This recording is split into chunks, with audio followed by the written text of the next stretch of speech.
Assalamualaikum. My name is Javidia Fatma and my topic for presentation is regulatory requirements for emulsion. Before moving on towards regulatory requirements, I'll introduce you to emulsions. So what are emulsions? Emulsions are two-phase liquid that are immiscible in each other. Means in normal condition they usually don't mix.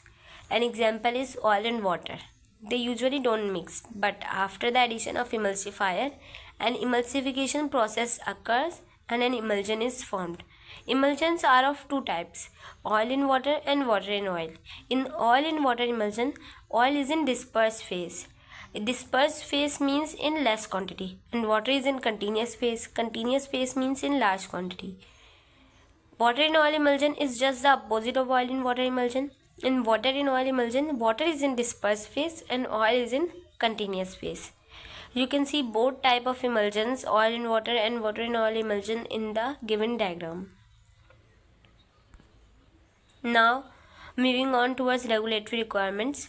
For making an emulsion, there are some regulatory requirements a manufacturer must follow for making an emulsion. First thing first is emulsification process. What is emulsification process? Emulsification is a process through which an emulsion is formed. So this process must be carefully controlled under a specific environment so that our particles formation is uniform and stable. Now second thing to keep in mind is particle size. The size of the particles of the solvent that you are using for making an emulsion must be within acceptable limits, means they don't make any clump or cluster within the solvent. Third thing to keep in mind is pH and viscosity of emulsion. The pH and viscosity of emulsion must be suitable for the emulsion so that there is a stable emulsion formed. Now moving on towards emulsifier selection. What is emulsifier? Emulsifier is solubilizing agent containing a hydrophilic head and lipophilic tail. So the emulsifier selection is crucial for achieving stability. If you want to achieve a stable emulsion, you need to carefully choose your emulsifier. Now, stability testing. As we all know, our pharmaceutical products undergo so many chemical reactions like hydrolysis.